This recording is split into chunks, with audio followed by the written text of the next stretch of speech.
आज Doubtnut app download करें। Doubtnut पर अपने सभी गणित, रसायन विज्ञान, भौतिक विज्ञान और जीव विज्ञान के डाउट्स का करो सफाया।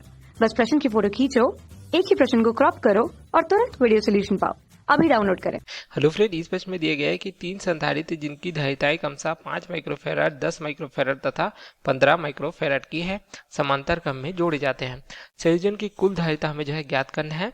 अब यदि परिणामी संयोजन को विभवांतर 110 वोल्ट लगाकर आवेशित किया जाता है तो हमें क्या बताना है, यहाँ पे प्रत्येक संधारित्र की प्लेटों के बीच विभवांतर का मान बताना है।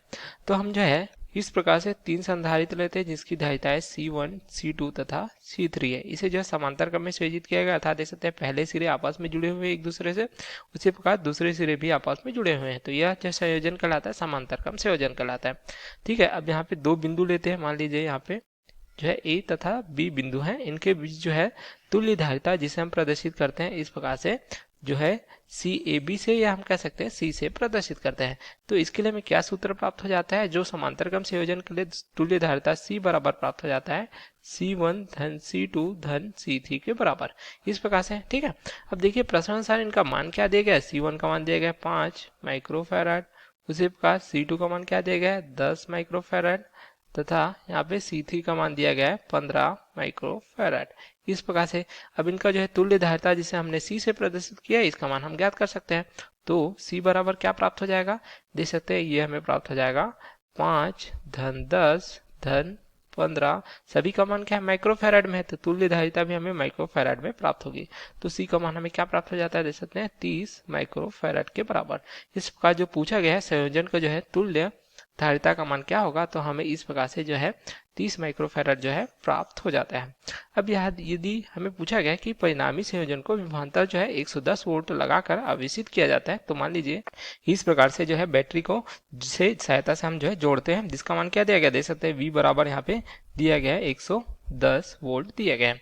ठीक है, अब यहाँ पे पूछा गया है प्रत्येक संधारित्र की वोल्टता क्या प्राप्त होगी। तो देखिए प्रत्येक संधारित्र समांतर क्रम में जुड़ा गया है, तो समांतर क्रम में हमें क्या पता है कि सभी की वोल्टता समान होती है। तो मान लीजिए C1 की वोल्टता इस प्रकार से V1 है, ठीक है, उसी प्रकार C2 की वोल्टता V2 होगी, उसी प्रकार C3 की वोल्टता V3 से प्रदर्शित करते हैं। तो समांतर क्रम में सभी वोल्टताएं समान होती है। तो यहाँ से क्या हो जाएगा, V1 बराबर V2 बराबर V3 बराबर क्या हो जाएगा, जो सोर्स की अर्थात यह स्रोत की वोल्टता V के बराबर होगी। तो सभी की वोल्टता क्या प्राप्त हो जाएगी, 110 वोल्ट हमें प्राप्त हो जाएगी। तो यही हमें इस प्रश्न में पूछा गया था कि समांतर क्रम संयोजन में प्रत्येक संधारित्र की वोल्टता हमें क्या प्राप्त हो जाएगी।